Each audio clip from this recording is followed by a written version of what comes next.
I'd like to, of course, welcome everyone to this talk, Building a Resource to Foster Inclusive Marine Decision-Making in Coastal Communities.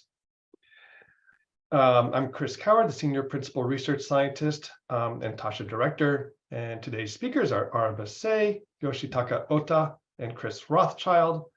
Their bios are in the invitation, so I won't repeat them here. But before turning it over to them, I'd like to say a couple of things. One is that, or basically that, this talk is based on a collaboration between TASCHA at the iSchool and the School of Marine and Environmental Affairs. And it grew out of a fellowship that Chris Rothschild had at the Ocean Nexus Center under the direction of Yoshi. And it's exciting that this project has come to fruition. There were disruptions, COVID being a big one, because I know it interfered with some of the field work, and also personnel changes. Last year, Chris took on a new position in his home state of Hawaii, and Araba stepped up to take on a leadership role. So grateful to both of them for their commitment to seeing this work through and to being with us here today. I'm also grateful to Yoshi for his vision in seeing the value of a partnership between the iSchool and SMEA. This project predates the iSchool's grand challenges, and I believe it may still represent one of the few iSchool research projects that focus on the environment. So I hope Yoshi can also say what he kind of took away from this collaboration and his thoughts on what it could mean for maybe future efforts between our schools. And with that, I'll turn it over to Araba and the other speakers. Thank you, Chris. Hi, everyone. Thank you for making the time to join us today. I know we all have busy schedules, so we really appreciate you coming to hear what we have to say today. As Chris said, the Inclusive Ocean Data for Decision-Making Guidebook we'll be talking about today is the primary output of a collaboration between TASCHA and the Ocean Nexus Center. Over the last 3 years, Chris Rothschild and myself have been innovation fellows within the Ocean Nexus community. And as innovation fellows, our work has focused on translating academic research into policy and practice-oriented outputs. The idea for this project arose from a data literacy training program that TASCHA undertook with government officers in Myanmar.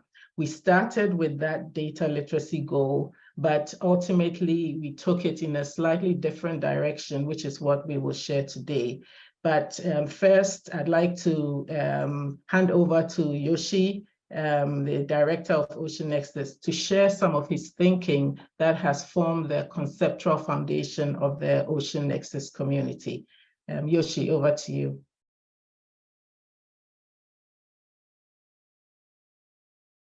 Thank you very much. I'm going to share my screen. Give me a few seconds. And thank you very much, Chris. And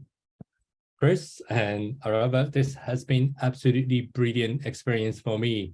Besides the fact, it was 4 years ago, almost 4 years ago when I met Chris first. I just don't even remember. I mean, it was just scary. And then how long has it been? And I just have to admire both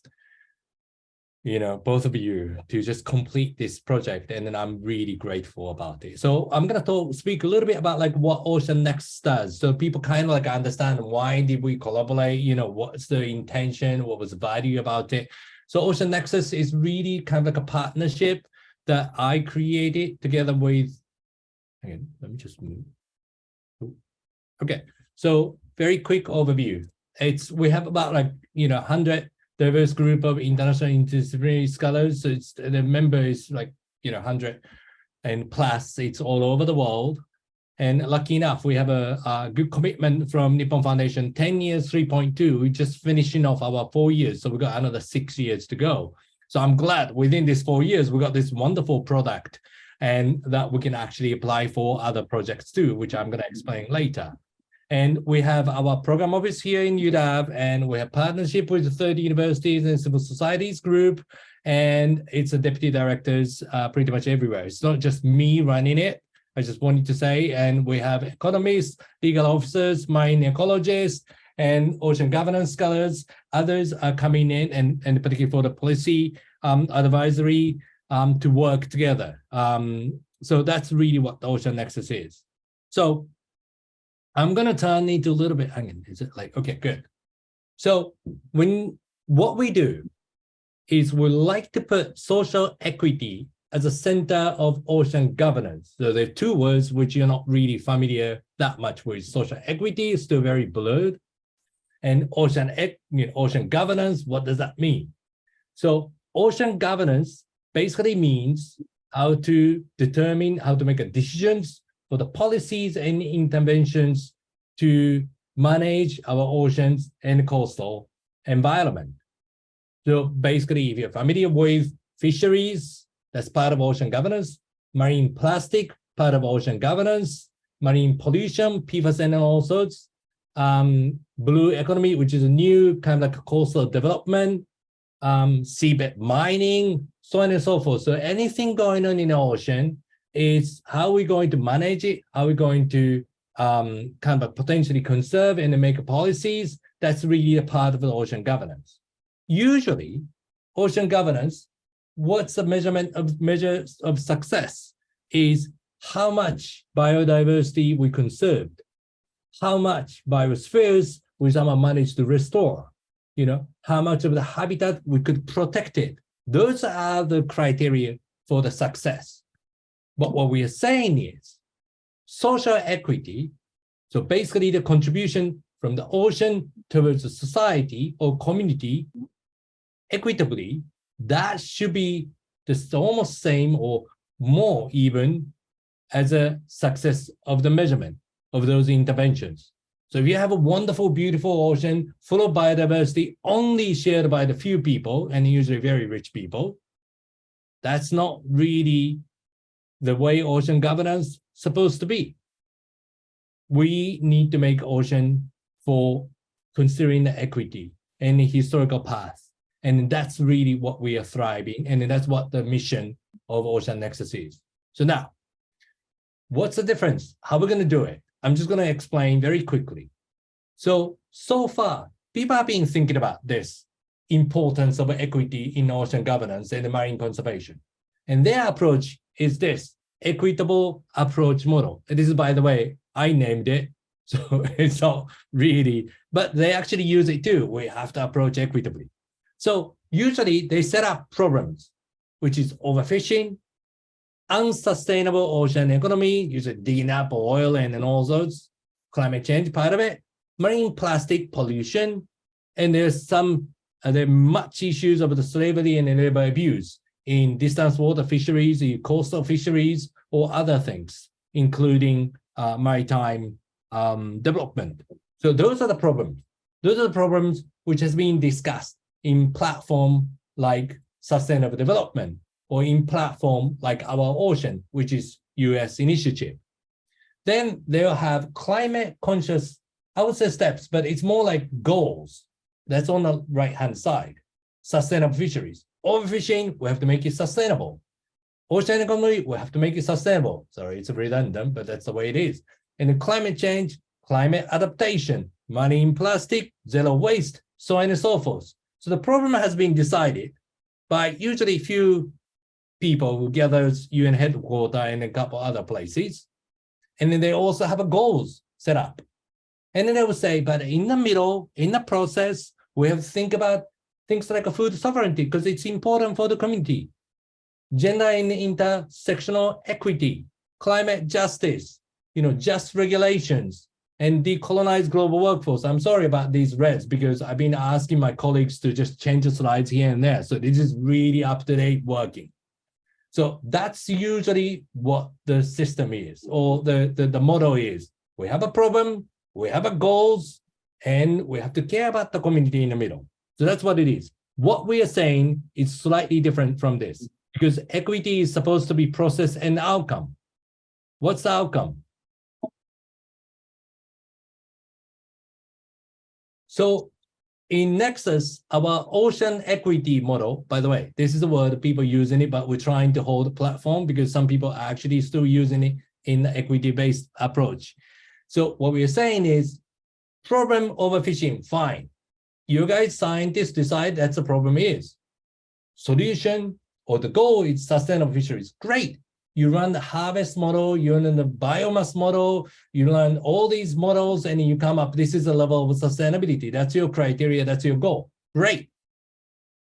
But your outcome, if you want to call yourself as equitable oriented or equity oriented action or policy or intervention, your outcome should be a food sovereignty, not the sustainable fisheries. It should be a food sovereignty. Same as ocean economy. Great.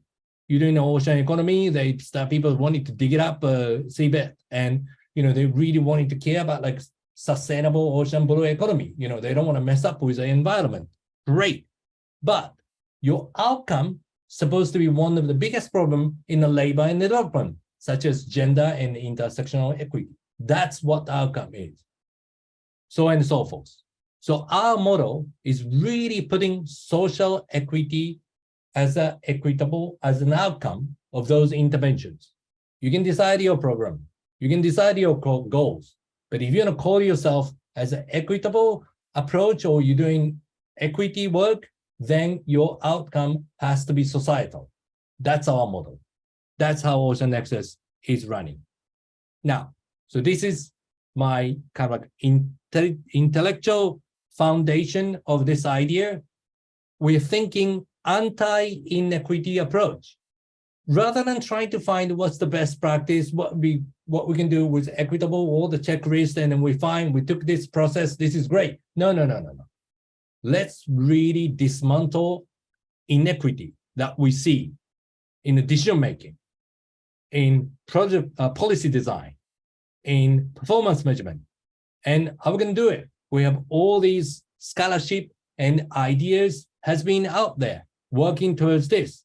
Anti-racism, anti-colonialism or decolonization, anti-misogyny, anti-intersectional discrimination. There's scholarship, there's a pedagogy, critical race theory, post-colonial theory, critical feminist theory, where theory, you're in high school, so you're like, okay. But if you're in the ocean governance, nobody talks about this. Mildly colonization or mildly racism, absolutely not. They're usually like, oh, not to talk about this is the exact reason why I'm working on ocean. There's a lot of people, but that's not true. Ocean governance has a people. Ocean governance is still have a societal influence and impact. And ocean itself, we consider as an extension of a society. So it's not, there's no people, there's no societal problem, it's right there, and then we have to address it. And then that's what we like to do. Now, so we think ocean equity is a concept to dismantle systemic inequity through the governance of oceans. And we like to do discredit destructive interpretations.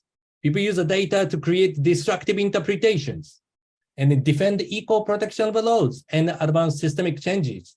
We've got to defend people, and we've got to apply the laws, which really we got to use the law to advance systemic changes, ensure the dignity of each individual, and overcome historic ongoing barriers due to stereotypisms, racism, and all this to create the interpretation of the data.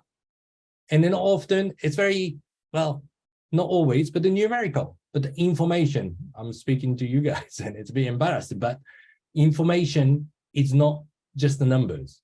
It can carry dignity of individuals, and that's really important. And that's what we like to do. So I'm going to pass this, and we have 70 research institutes working with us. Some has been dropped, so 70 is not really accurate. I'm so sorry.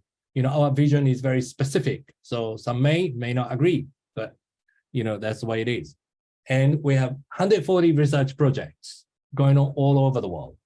And what Araba and Chris has created is really to apply for those different projects all over the world, because we work with the community and we work with the decision making and the policy. So thank you very much, both of you. I'm just looking forward to hearing your talk. Thank you, Yoshi. And while Chris is bringing the screen back up, I'll just start by noting that both Chris and myself are partly Western trained and partly non-Western trained. We both come from middle-class backgrounds. So this has obviously shaped the way we've engaged with and understood the topic of this project, as well as the people that we've engaged with. We've struggled with our own sense of identity, with awareness of our privilege in comparison to some of the communities we hope to serve. We've struggled with the inclusiveness of our own practice and our authority to talk about topics like inclusion, indigenous methods, and traditional knowledge. So we don't claim to be experts on this topic. However, we do hope that our reflections and suggestions will be of some use to anyone seeking new ways to fully collaborate with the communities in which they work, despite having this process having some risks and challenges. Next slide, Chris.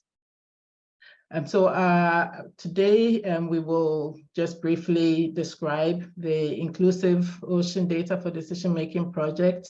We'll touch very lightly on the conceptual foundation because Yoshi has really given us a good overview of that. We'll discuss the methodology we used, and then we'll provide a quick overview of the guidebook. And these are, just some of the lovely people that we've had the fortune to work with over the last 3 years. The Ocean Nexus Fellows gathering held earlier this year. These are some of us that were there in person, but they represent just a small number, as Yoshi mentioned, of the 100+ people that are a part of this community. Next slide. The overall purpose of this project was to explore ways to foster data-based marine decision-making processes that are more inclusive and representative of the different realities of people in coastal communities.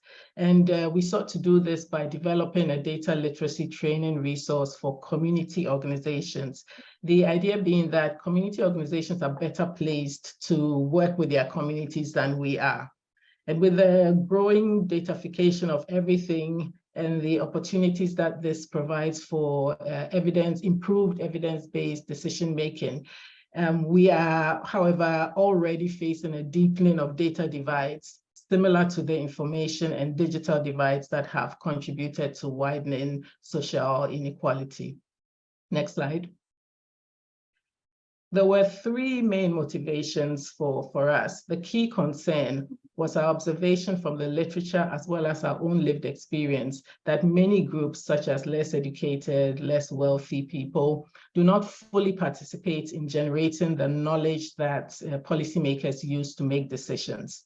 And yet these groups are often the most affected and most negatively affected, not only by changes to the marine environment, but also by the policies enacted to protect the oceans. Though by no means an easy task, we believe it's possible to be inclusive in all aspects of knowledge generation if appropriate capacity is built, not just for communities to participate in the scientific process, but also for scientists to appreciate and adapt to local ecological knowledge in its own right. Additionally, based on a review of data capacity building resources, we concluded that most of the existing resources are either not targeted at small community organizations, are generally not adaptable to local contexts, or focus really narrowly on data analysis skills. And they rarely, if ever, consider issues of equity and social justice. So we aim to contribute to filling this gap by developing a broad-based and adaptable training resource, hopefully more suited to community organizations. And thirdly, we noticed that scientists often assume that traditional or indigenous knowledge is not science, and they tend to give the alternative knowledges credence only when they align with dominant Western science. So as a result, we also began to feel that the issue that needed addressing is not so much the development of specific research skills, but the need for genuine inclusiveness in the research and data generation process. Next slide. So the project was built around this idea of ocean equity, which Yoshi has spoken about. But in addition, we drew on values of knowledge democracy that seeks to promote the incorporation of different types and sources of knowledge into the processes that generate and transform data into policy and action. Knowledge democracy recognizes the legitimacy of all forms of knowledge, acknowledges that there are numerous marginalized ways of knowing that are complex, holistic, and valid ways of seeing the world. And it also asserts that knowledge needs to be translated into action if it is to contribute to creating healthy and just societies. And the symbol you see here is an Adinkra symbol from Ghana, representing Siamese crocodiles. And it's based on a proverb that says that the two crocodiles share the same stomach, but they fight over food because the pleasure of eating is in the throat. So you can take this, interpret it however you wish in the context of this study. Next slide. We also use the marginalized voices framework as a way to reflect on what groups might be missing from the knowledge generation process, either in terms of participation or in terms of their representation. It's relatively easy to identify who is included in a process, but it's more tricky to identify who has been excluded, since invisibility is obviously not always obvious. The marginalized voices framework is one approach to consciously trying to recognize who is missing. And it identifies five types of marginalized voices. Unknown voices are people that are invisible from mainstream society, like modern day slaves. Silent voices are people who lack the capacity or the ability to vocalize their realities. Could be people with certain types of disabilities. Muted voices are people that are socially devalued or discredited. Refugees, sometimes women, sex workers, for example. Unheard voices are people that are excluded from research, design, and data collection because it's difficult or costly to reach them. So this could be people that do not use technology if you're using technological data collection methods, or nomadic populations. And ignored voices are people that are marginalized during data analysis. So for example, groups that get folded into other during the analysis stage. Next slide. So having said all this, what exactly do we mean by inclusive ocean data for decision making? It's simply the process of creating and using data to make decisions in a manner that incorporates diverse realities, knowledge systems, and values in all stages, and seeks to achieve the highest possible level of community participation. So our main goal was to develop this training resource that introduces basic research principles whilst promoting community organizations, while prompting community organizations to reflect on the inclusiveness of their own practice within their own societies. We try to distinguish inclusive decision-making from practices that end up being only superficially inclusive, even with the best intentions of researchers. Our attempts to identify participatory research projects in marine science found very few projects that include communities as equal partners in the entire research process. In most cases, community involvement is primarily as labor rather than as thought partners. It was rare to find instances of community organizations or members participating in research design, deciding what types of information or knowledge is important, contributing to data analysis and interpretation, and helping to develop decision options. Achieving that level of inclusivity is admittedly not an easy task, but we believe it's worth pursuing. Next slide. In the long term, we envision that this type of inclusive process will enable communities to have a stronger voice and be more comprehensively involved in all aspects of knowledge generation for marine decision-making, not only with respect to having a say in the marine-related decisions that affect them, but also with respect to being able to pursue their own data and information needs for their own decision-making. and being able to communicate these to governing authorities. So this is not to say that scientist expertise is irrelevant. We are by no means saying that, but we do want to see the extent to which knowledge production can be democratized while still valuing the role of experts in particular knowledge areas. Next slide. Of course, we are making quite a few assumptions about the utility of our ideas. First, we are assuming that with basic competencies in research design, data collection, data analysis, decision-making, community organizations and community members organizations can lead their communities to play more equitable roles in marine decision-making. Secondly, we are assuming that increasing that community participation in the use of data for marine decision-making will lead to better quality data. Thirdly, and this is a big assumption, we are assuming that community organizations will be willing and able to participate in the type of collaborative processes that we are proposing. Of course, we know that they already have their own jobs and their own priorities, so they may not necessarily have the time, interest, knowledge to do this. Fourth, we assume that within and across communities, there will be variations in the data skills needed, the types of decision-making activities needed, the appropriate training and learning techniques. And finally, we assume that it's possible to integrate the knowledge creation processes of Western and indigenous sciences to manage marine environments. Next. Our overall approach was to engage with in-country organizations and individuals to jointly study community participation in marine decision-making processes, and then to use our outcomes and experiences to develop an adaptable training tool for community organizations. We started with exploratory work in Hawaii, primarily interviewing scholars and community organizations to gain insights into the interaction between Western and indigenous science, and to kind of gauge the potential relevance of the capacity building tool that we were imagining. So this was really mostly conceptual work. As a result, we gained, amongst other things, advice, understanding, some validation and some correction of our views, a sense of the possibilities, pointers to relevant literature, and access to some amazing Pacific Island imagery that we've used throughout the guidebook. Next, in Japan, we collaborated with a scholar to explore oyster farmers' knowledge of and response to ocean acidification. And we have one case study in the guidebook that summarizes some of what we learned. And finally, in Ghana, we examined efforts to protect marine mammals following a beaching event.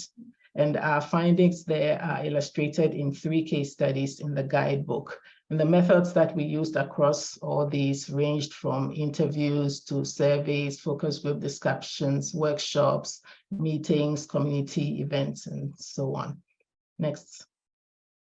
A very quick illustration of how we try to practice what we were trying to preach.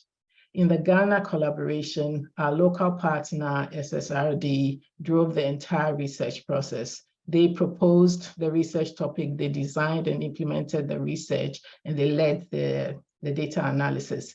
We just had occasional check-in meetings to exchange ideas and experiences, reflect on the inclusiveness of what they were observing in the field, as well as reflecting on the inclusiveness of what they were experiencing with us as the Western organization that had, provided some resources for them to do this work in the field.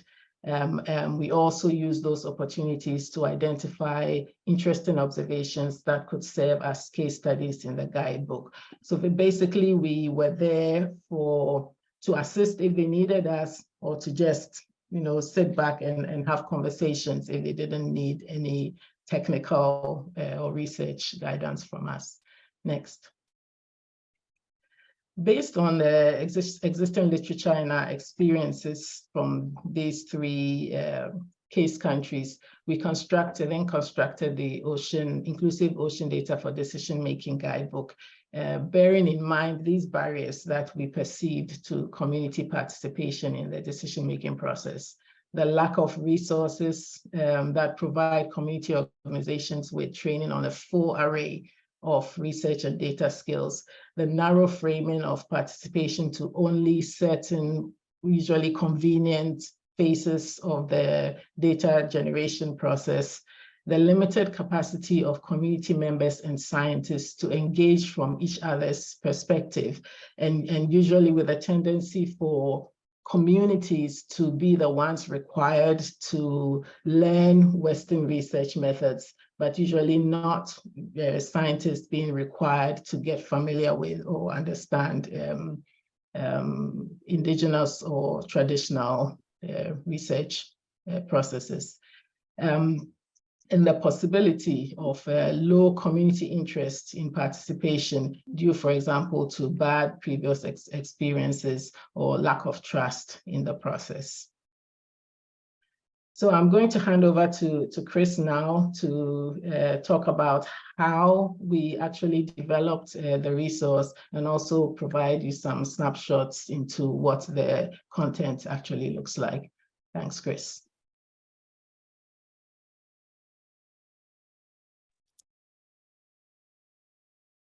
Good morning, everybody. Thank you, Araba and Yoshi.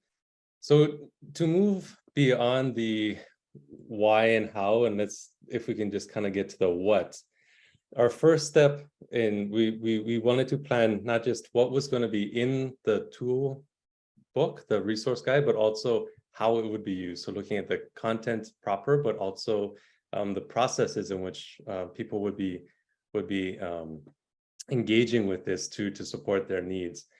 A big piece with this was that we wanted it to be modular, that each component could in some way possibly stand alone.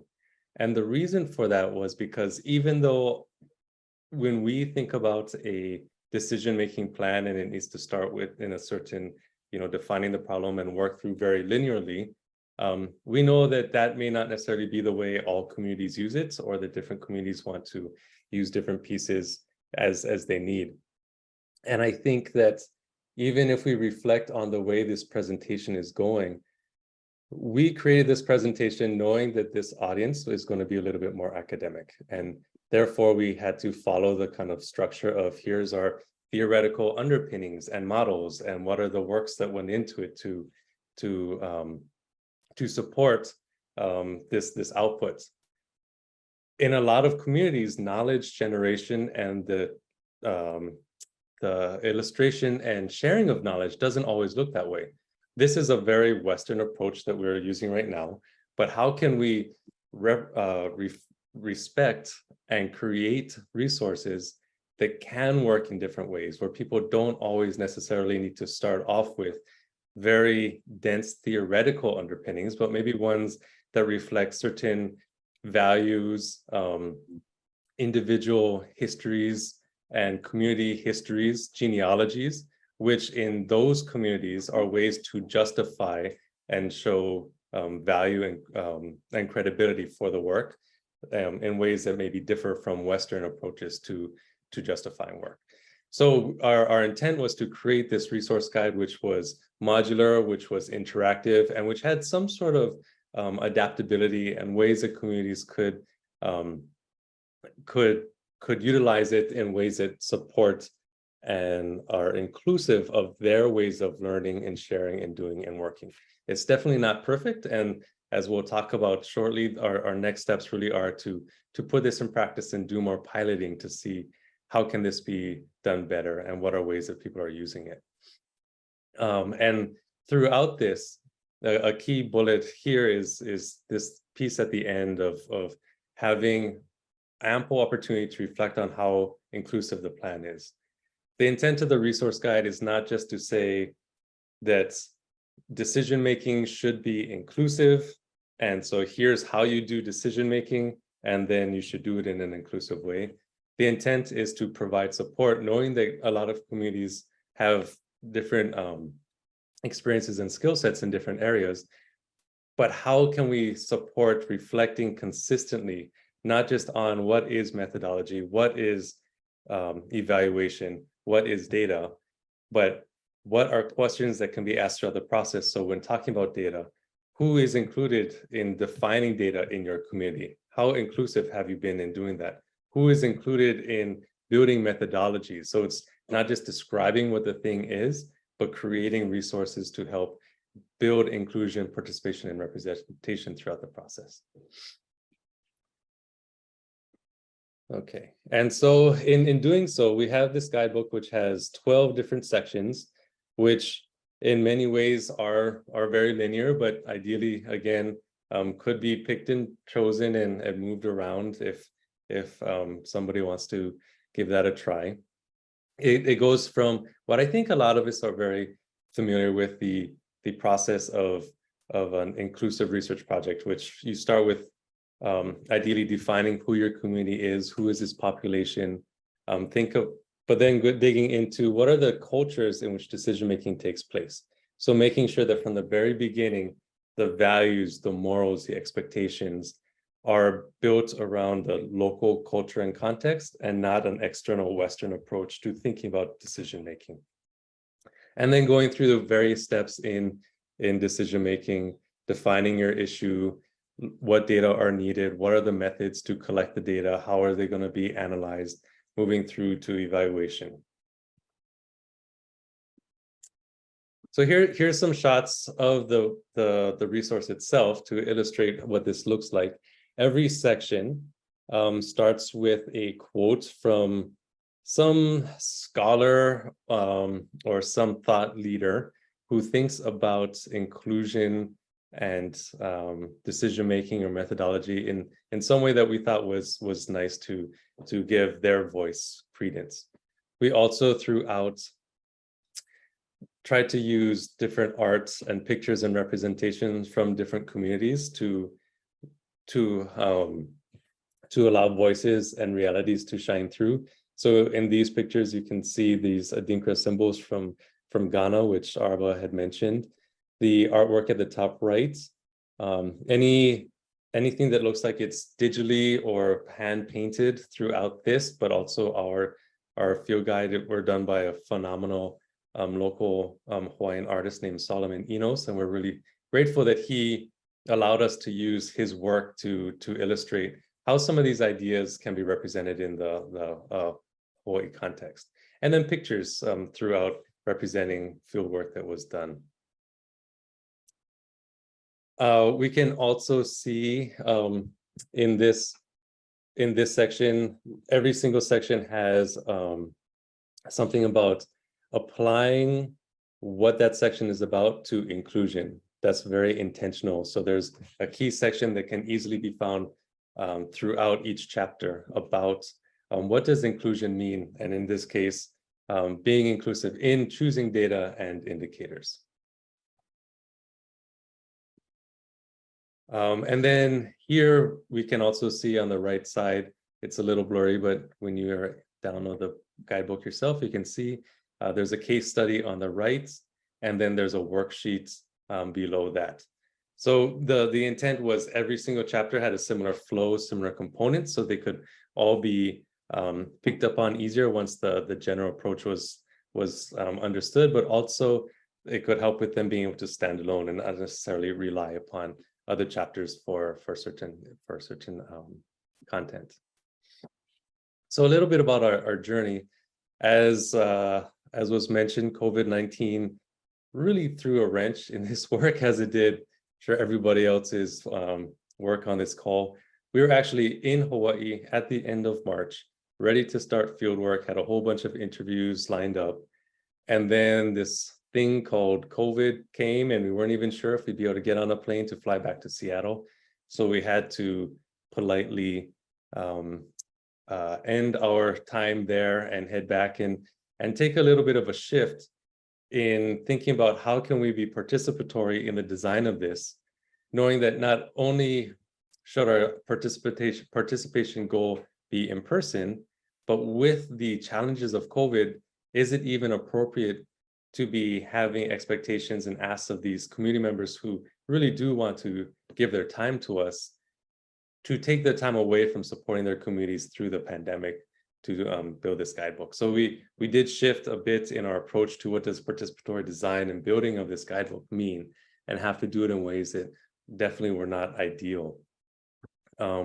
We also faced issues in thinking about how to cede control. And I think all of us as people who have grown up in a Western system of research and education, it can be hard to just say, I have all these ideas, I have this money, I have this research design, and I'm just going to put trust in a local partner to go and do whatever it is they're going to do, and that they're going to come back with something that matches everything that we set up.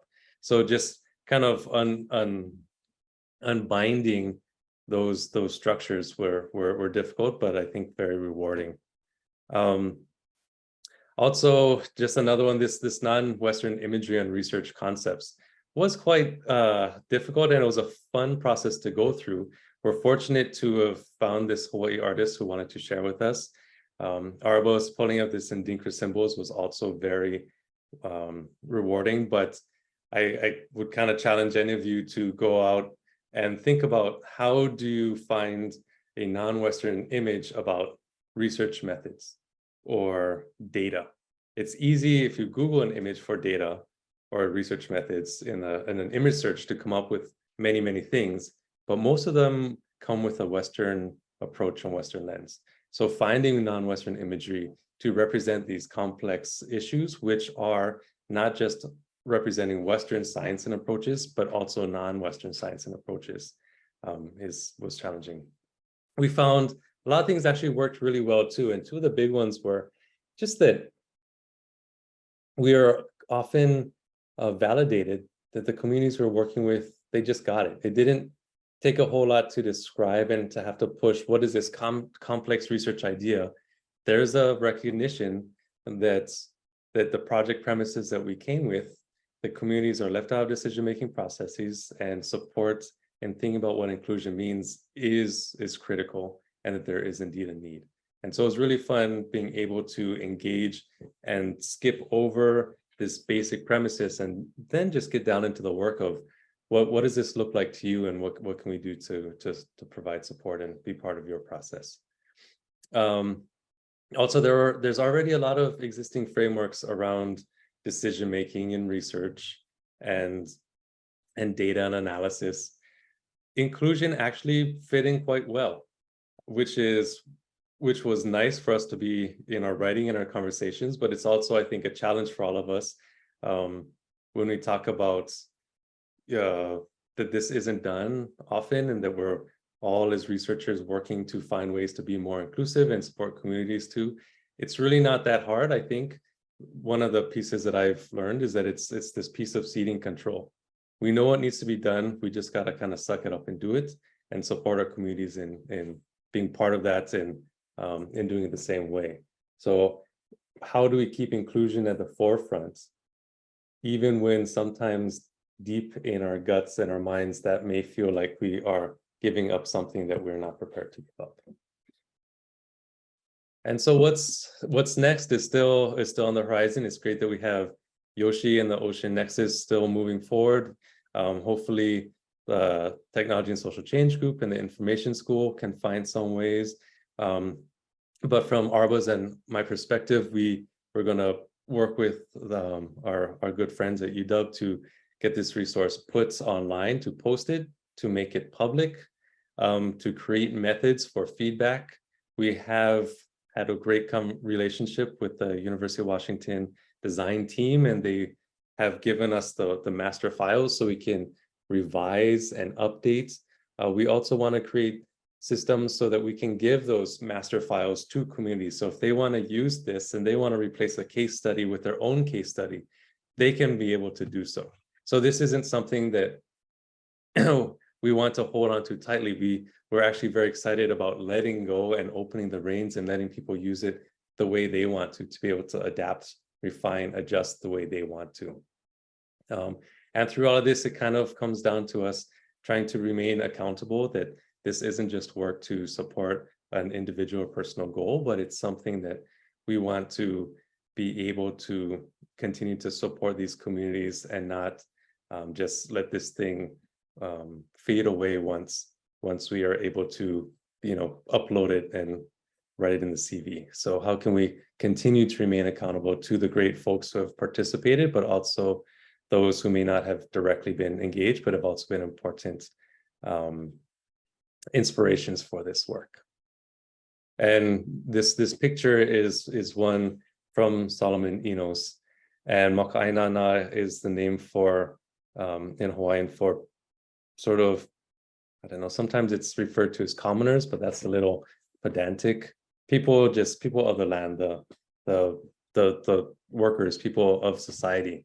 And they are always watching who their leaders are. And so accountability is always remembering that if we're given the privilege of being able to create something like this, then it's something that we need to remember who we made it for and how to continue to support them once we have completed our initial task.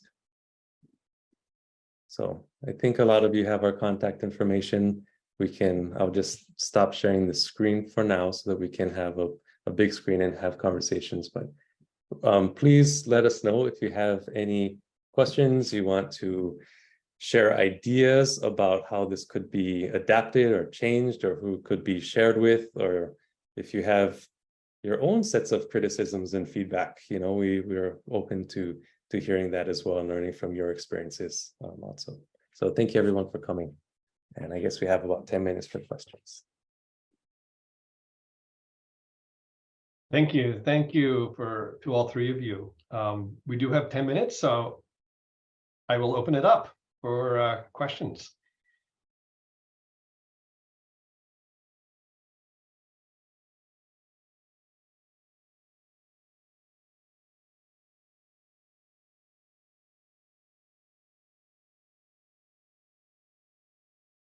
Well, I'll start because I could have 1,000 questions here. But so could you mentioned earlier that this going beyond superficial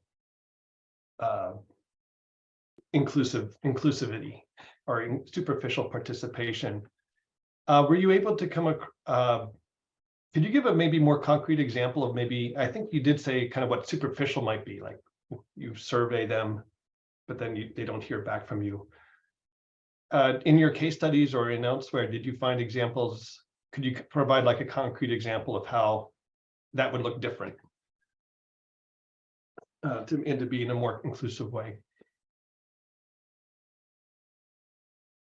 Yeah, thanks, Chris. I think we can use an example of what we tried to do in Ghana, for example, and I use Ghana because that was where we were able to do the most extensive field work. And in trying to participate with a local community organization, we were providing the resources, and we could have provided the research design or a sense of what the research design should be. We could have sort of given them their instruments, the surveys, and just asked them to go collect the data, bring it back to us. We analyze and we produce the results. But what we tried to do to illustrate this process was we told them, we have a small amount of money. We want to do a project in Ghana. What topics do you think would be a good topic to study? The only parameters we had was that we would like to have a gender angle or some kind of gender analysis in it, and it needs to be something that has to do with marine decision-making in coastal communities. That was it. And then we had them write up their ideas of what they wanted to do, and they shared with us. They had 3 ideas. So I think our main feedback was, you probably won't be able to do all these 3, but if you think the budget will cover it, go for it. And so they ended up choosing one in the end. They tried to do all three actually, but as time went on, each time we'd have a meeting, they'd be like, oh, maybe we need to drop this one. And then, oh, maybe we need to drop this one. And we ended up with just one. And so throughout the process, you know, this is the aspect of ceding control, which I will admit was not easy. You know, just kind of letting them do their thing throughout the whole process and not thinking about them only as a data collection resource or, you know, a local partner that will give us entry into communities. We had them leading the entire process. So we can imagine this being done at a more sort of local, like community level, because we were working with community organizations. That's the best example we can give. But imagine trying to translate this to the actual community members and figuring out ways to include them also in all these processes and not just seeing them as sources of data or as labor for data collection. Can I jump in real That quick? helps. Oh, sorry. In thinking about that, that's a great example. How do we allow the communities to also help define the methods that they'll be using and not have to have 15 rounds of back and forth saying, what are your threats to validity? Have you considered, you know, all of these things that we're used to from our training in research, finding ways so that we're not using the Western way of defining rigorous, thoughtful research to justify methods that may be done in local communities, but to say, okay, you want to do it this way.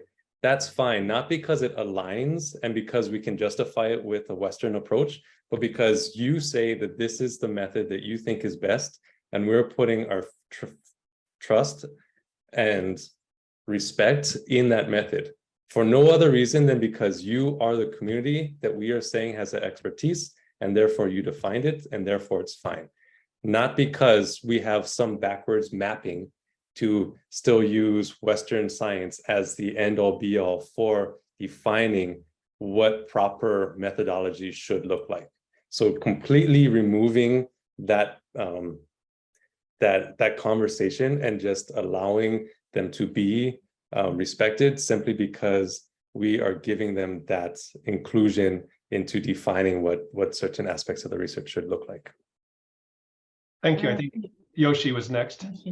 Yeah, it's very simply, we have issues which is very much global, but yet impact is very local. Plastic, PFAS pollutions, fisheries, climate, and so on and so forth. Ocean, pretty much because of the kind of like a fluidity we have in that environment, a lot of global impact becomes very specific to the locals. So the local really has to decide what they need. But unfortunately, we don't really have any process or any platform about that. So when it comes into the policy or any interventions, it's like very much one fits all. Okay, now you need a renewable energy. You have to put offshore wind energy. You need to conserve restoration or marine habitat. You need marine protected area. Or you have to do some, you should stop drinking your own water because your PFAS level is too high. And buy plastic water from somewhere in a store. But by the way, you don't have a waste management system, so we're going to bring a factory to yours. And this is really the reality of it. You know, it's not like a nuance that we're trying to get. We're really trying to create enough platform the local people can actually raise their voices. Because whenever I say equity, the question coming from audiences or anyone is how are you going to do it? It's always a question. They don't ask why we should do it. You know, it's a very, so I just needed to have Araba and Chris' product say, look, this is the first step, how you do it, use it. And then we can reiterate from there. So this is, to me, is almost like an extremely strong, so like a tool and even a weapon to actually speak to the policy decision makers or any of the people who bring the money in the local community trying to do their science instead of really addressing the issue they're facing it. So yeah, that's really what it is. That's what the reality is. Thank you. Maria. Good morning, everyone. I apologize. I have a bad cold. Thank you so much for this wonderful work. This work, as you all know, has inspired a lot of the work that Chris and I have been doing with libraries on data equity. I have one question that I think we faced in our projects in the past. How do you think it's the best way to balance the objectives of a project with the capacity that local communities or community organizations have to be able to elevate their voices through knowledge and the way they create knowledge? I would love to, I know that there's no right answer or wrong answer, just to know from your experience. Excuse me, from your experience, what you can share. Can I go, Chris, Araba? Is that okay if I just go for the ocean context? They usually bring this money with, let's say, NGO bringing this money for the local community to implement marine protected area. And you have to do stakeholder engagement. And there is a cost for it. And there's a cost, and then there is always method comes with it. Method are never be locally centered. Methods are never be really a stakeholder engagement. And to the truth, method is more like how we're going to get the data from you. So I really wanted to have this alternative to exist over there. So whatever the capacity of local people have, they actually, when they actually have an opportunity, they could say, no, we don't want to use your method. I want to use this. So that's really the way to kind of like push this agenda. Because we didn't really have anything. Chris actually did the research early on to look at, like, is there any training or anything, you know? And there was tons for the corporate, but nothing for the community. I still tell the people about this. So this really, the guidebook is extremely important from that perspective. And I'm hoping that people will start using more and more, and then we can just make them accountable. Saying like, why did you use yours instead of this? Thank you, Yoshi. That makes complete sense. Good to see you, Maria. A wonderful resource too. Wonderful to see all of you. I have another question, and I know it's top of the hour. If anybody has to leave, of course, that's okay. But if the speakers still have another couple moments, I would love to continue the conversation for as long as people are here. My question is, we've talked about kind of Western versus the community, right? Or the community needs. I thought one of the images, or I guess the cartoon that you showed in the slide was quite provocative, and there's the community of the people, but there was also the community is represented by this local council that was not listening to the people. Right. So it's not just, it seemed to be that what that was suggesting, it's not just Western versus local. Yeah, that picture, but you also have these multiple levels of voice and decision making, you know, participation within communities. It's not just a binary. But I just wanted to just hear your thoughts on that, and like what you learned, and you know, whose participation are you in, and you know, is this about, and how do you, maybe the local council is also not using Western, you know, scientific methods, et cetera, either, right? They're using they're making decisions for all sorts of different reasons. But I just wanted to just kind of see what your comments were on these multiple levels, and maybe kind of what you thought of the Western versus community binary. Thanks, Chris. You've actually hit on kind of the core of what we're trying to do, is that we're not saying this is Western methods or approaches versus local or indigenous. We are saying, look inside yourselves, look inside your own communities, look at the things that you do. It's almost, I'm going to go biblical here again. You know, I often do. Take out the log in your eye before you try to take the speck from another's eye. So, you know, in the communities, we usually assume that when you say the word community, you imagine this cohesive, you know, well-connected, almost homogeneous group of people who all have the same vision, the same, you know, agenda. They're together, but that's not the case, right? We have discrimination, we have inequalities, we have marginalizations in those local communities as well. And so we really want to promote this idea of reflexivity at all the levels that you mentioned. So, you know, if you are a Western researcher, think of it from that perspective. If you are within a community or a government official, or you're a community leader, or you're a chief, you think about it from that perspective. If you are an ordinary community member, you also think about it from that perspective. When we're deciding who to form into a committee to work with the local researchers, for example, who do we pick? The wealthy people in the organization, the successful fisher, you know, how about the market woman, you know, or the young person who is thinking about what their future career is and may or may not want to go into fishing. So to encourage the organizations to also think about those internal inequalities that are demonstrated in that cartoon, I think is probably one of the most important goals of this project. And I'm so glad that you picked up on it. Yeah. Thank you. Any other questions or thoughts? I think we're down to the group that could stay an extra few minutes. Okay, well, with that, thank you all three for both the talk, but more importantly, of course, the work that you're doing. It's for those communities. Really look forward to seeing, you know, how this proceeds, because that's where the real value will become when communities can use it. And that's exciting work. I think that's still to come.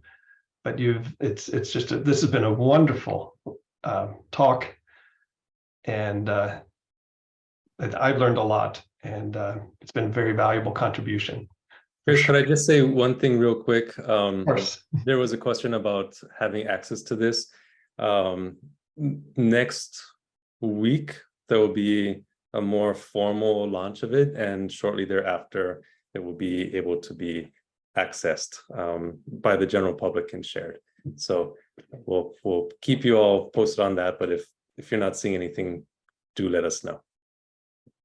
Chris, I just wanted to thank you so much. It's been so easy and great to work with the Information School. And, you know, this is just a wonderful example of how we can work interdisciplinary. And Chris Araba, I'll make sure that I'll try to get some money to continue this work. It's not always easy, but I really wanted to see the scaling up and you know, because people value this product for sure.